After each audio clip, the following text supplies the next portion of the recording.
Hey everybody, I'm John Everts from California Leasing, and welcome back to Agents in Community.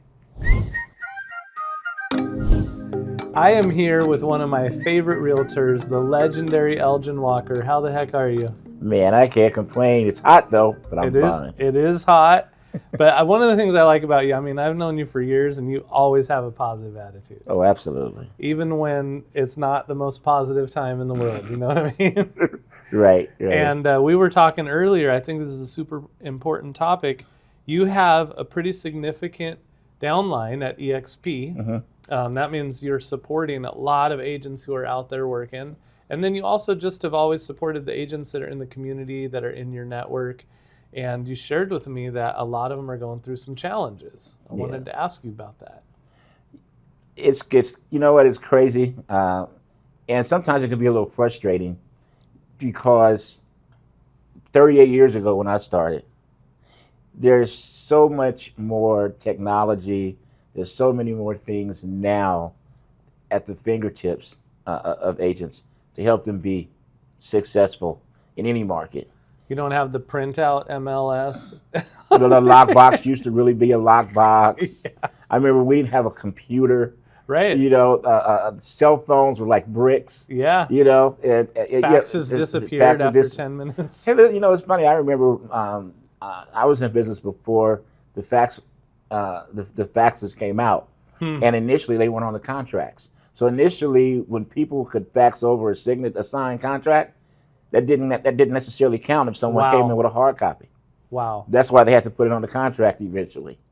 So yeah, so I say that to say, even more importantly, is that way back then, you did not have resources, other agents, people in your sphere, people that you know, that would really reach out to help. There wasn't the training. Everybody like hoarded all their stuff, like had this some secret sauce. Yep. You know, I got in the industry about 25 years ago, and it was still a little bit like that. Absolutely. So for me, number one, that's frustrating because there are opportunities that are available for you if you're serious about building your real estate career. And what I'm finding anyway is I'm finding that a lot of agents that may have been in a business, say like, well, we'll just say 12 years or less. Okay. Well, if you look at what's happened in the real estate market during that time, I'm not going to say you didn't have to have a lot of skill, but I'm going to say the market kind of went one way. Like the prices eventually Because when did we go start up. going up? Like 2009. We really have been going up since Pretty much since 15 then. years. Pretty much since then. And 17 years. And if if you're able to get a listing, figure it out some kind of way, if you're able to just do a couple of things, that you pretty much were assured that you were going to get a paycheck. Yeah. You could stumble into a listing. Your cousin might list a home. Right. Grandma wants to retire. Whatever it is, you had those types of opportunities. Maybe if you'd been in business a little while, now some of the buyers you'd help are ready to sell. I mean, there's just business happening, and if you happened to get in the way, you had opportunity to help a family. Yeah. And help your own family. Now, obviously, at least for most people, that's not the case. Right. What would you say, last 2 or 3 years? About the last 2 or 3. It's probably been the last 3. I don't think I recognized it until a year ago. Okay. Because I kept my head down, and I kept my routine down. So I think people get in the business and they don't understand certain business principles. They think that being a realtor is something different. The truth of the matter is that we're all business people. Yep. We're all business people, and there's just certain standards. There's certain things that we have to do to make our businesses successful. Yeah. The part about our business really is that real estate is just a commodity. It's just a product. Yep. That we use. But we're in a job of helping families, and we help families by helping them with their real estate needs. And I've just found in coaching, blessed to where we have, 255 or so agents that are quote unquote in our EXP downline. I've always helped agents, coaching and things like that. Because I didn't get help when I first started, I've always been the person to say I will always help anybody if they ask You for were it. one of the first guys I saw speak at one of Gene Bleeker's old events, Right, where right. new agents could come in and listen to people that were successful, and you talked about having the keychain with the giant picture of the car. Right, you remember that, huh? Oh, Yeah. I remember that. All that, yeah, well, yeah, that's funny, but all that stuff was true. So I'm not into complaints. I'm not into Excuses. excuses and crying about it and all that. And the reason is because I've been everywhere, all over the place that these people have been. So I'm like, listen, if you just listen, and it's small things. I was mentioning to you before we came on air. It's like, so what do you do first thing? I'm like, tell me what your schedule is. Yep. So first of all, most of them don't have a schedule. And I'm amazed at the people that I ask, "What's your schedule?" And then they'll pull out a schedule. They have to read it because they don't ever follow it. Hmm. The point of writing down a schedule is so Just that to you have follow it. is to have a blueprint of what you do to follow Yeah. to try to achieve whatever it is that you want to achieve. Then I've got the people that have these elaborate business plans, these elaborate things. And I'm thinking, when the last time you read that? Right. You're not doing all of that. Can you give me a paragraph of stuff that you're doing that you're willing to do every day, Yep. consistently, to get you going where you want to go? And I don't really care what it is. If you want to sit open houses, well, sit them right. Yeah. If you want to work 100% buyers, do it correctly. Whatever it is, there's a plan that you can put together and progressively move forward. I'm telling agents, if you will give something 90 days, 90 days can change your whole business life.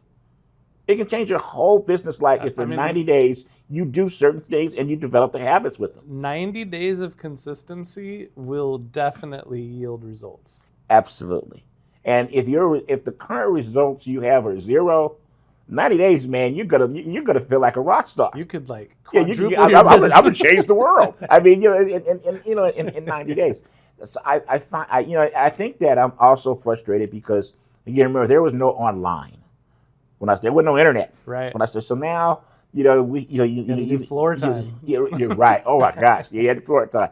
So now you're on the internet. You're on the internet floor time. Jeez, you're on the internet. So now you get to be in these groups with a whole bunch of other people that complain.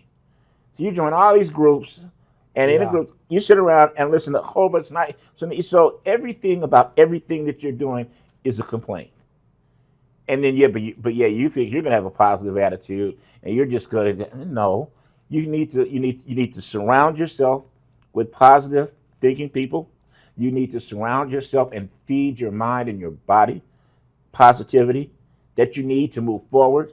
You need to. I was talking to a good broker friend of mine last night, and we laughed because he used the word practice. He said practice, and we laughed because nobody practices anymore. They just they just say stuff. I mean, can you imagine being a professional athlete and never practicing? Yeah. I mean, when I play ball, 500 shots a day. That's because we live in a culture right now where nobody shows practice. They just show the results of all of the time that went unseen. Kobe used to talk about this all the time. Right. No, that's true. So we have some really bad habits. Yeah. In our industry, and it is tough. It's tough now. So guess what happens? The people that are professional, the people that are really working, the people that have good habits, that are consistent, are the people right now that win. They're succeeding like crazy. They're succeeding, and they're not just winning now. They're setting themselves up to really win. Yep. When the market reshifts to whatever it reshifts to. This is what I tell our team all the time. Look, we've been flat for 2 years. So my industry is a little different than yours, right? We manage properties, we don't sell them. So we look at like how many we're managing at a time. But that number's been flat for a little bit over 2 years, which as a business owner is a little bit unnerving. Absolutely. But I can see what's happening. Like we're getting new business, but old businesses going out the door, they're selling or whatever.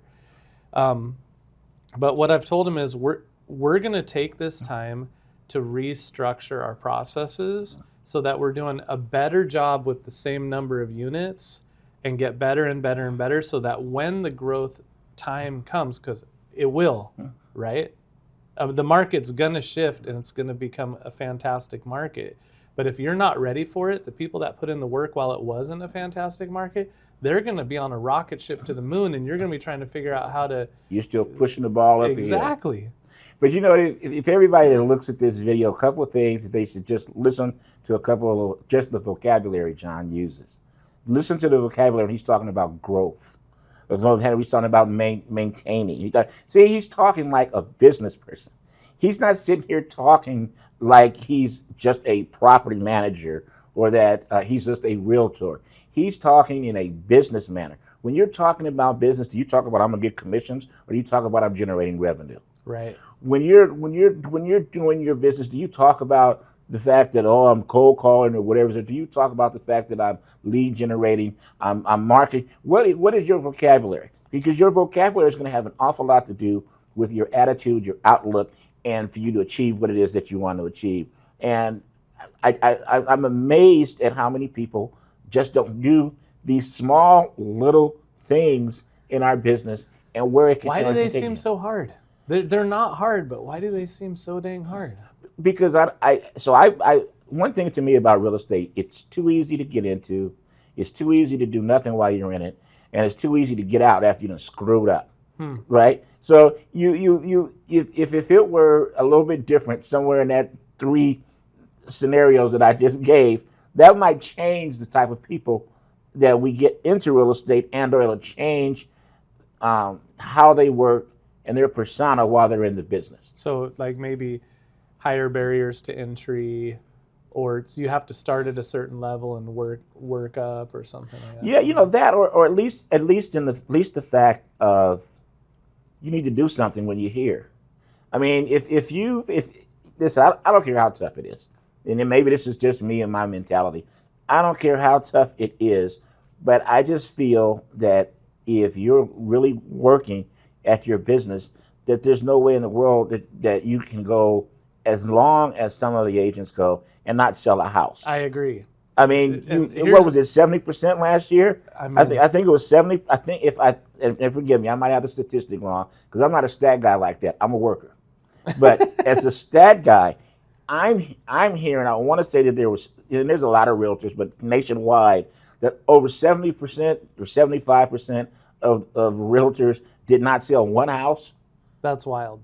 It's like, so what did you do? I mean, how did you eat? This is another thing that I like to look at is defining success, because I think a lot of times in real estate, it's easy to define success as when the check comes from the escrow company, right? They still do checks. It's so funny to me. Mm-hmm. But yeah, you get the check, success. But the truth is, the check is just a result of all the success that led up to that moment. Absolutely. The success is the checklist of lead generation activities you're going to do throughout the day and doing them. Now, you might not have gotten a deal. We might not have gotten a new property management listing, but we did our checklist. And I know if we run the process I know it's cliche to trust the process, but if you build the process and you run it day after day, it will start yielding results. It just will. It's been proven too many times. It's funny you say that, because sometimes when I'm talking to agents, I'll ask them, I'll say, so right now it's time for you to do your prospecting, doing your lead generation. But now all of a sudden you got a call from somebody who wants you to go list $1 million house. Now in your schedule, it says I'm going to make these calls between 8 and 10 or whatever your schedule is. But now somebody calls you and says, hey, I want you to come list the house right now. So what do? Pretty much every agent raises their hand. I'm going to list that. I'm going to get that. That's what you see. But the truth of the matter is, the discipline and the lead generation part is more important than you going to take that $1 million listing at that particular time, because the lead generation is what got you the opportunity to get that appointment. So you fit that appointment in. You treat that lead generation time just like you treat that $1 million appointment. You show up. Yep. You be prepared. Yep. And you do the work, because you're going to go to that $1 million listing appointment, hopefully. Yep. Prepared. You're going to show up on time, and you're going to do the work you need to do to get there to hopefully prove to that client that you're the person that should represent them. you're actually probably going to do some like preparation work before you even get to the listing. Oh, sure. And we should be doing preparation work before we do any lead generation. Oh, absolutely. You know what I mean? If you're going to start lead generating at 8, that means 7:30 you're putting your to-do list together, you got your things ready, so you start at 8. It doesn't mean I come in at 8 and then I really start at 8:30. Yep. I mean, especially, you know, I know sometimes I'll talk straightforward, especially if you're broke. I mean, you're broke. And you need to get some good habits if you're broke. Yeah. And you need to be willing to apply those habits so that you're not broke. Right. And you know, can use being broke as motivation. Absolutely. As motivation, you know, to know when your next meal is coming from. Yeah. When, you know, that you can make your mortgage payment. That you're not a statistic. Yep. And we have a lot of statistics in our business sometimes. Yes, we do. So that's my rant. I like it. I mean, it's very simple. Build out a process that works for you. Execute the process. You do that enough, it becomes a habit. You see the results. You want to run the process because now you see the results. Redefine success, right? These aren't, it's not rocket science. You can read Daniel Pink. Like there are a million guys you can read that will give you the little tools. But there's one thing I wanted to tell you that I hear agents tell me all the time. It drives me nuts. And that is they don't go to networking group with other agents because what are they going to get out of it? They're not going to get a lead from it. But the thing is, you want to go hang around with, you want to be successful, hang around other people who, they already have showed you how to do it. Go be around them. Mm-hmm. You know, let that rub off on you. What are they doing? I go to these networking groups with you and I see a bunch of successful agents that are doing deals. Absolutely. Right? They come in here, they film with Michael. We film, they're successful agents. They don't need to be in here filming, but this is part of the process. Mm-hmm. This is part of staying positive. This is part of staying connected. This is part of keeping your network together, right? Love that stuff. Man, I could talk about this with you all day long. I got to do some lead generation. Absolutely, absolutely. But as always, I appreciate you, John. Thank you for allowing me the opportunity to speak and give something out to the audience. And I always get something for myself when we get together. So it's a little bit selfish. Thank you for joining us. Can't wait to have another sit down with Elgin next time. But for now, hope you enjoyed this one, and we'll see you next time on Agents in Community.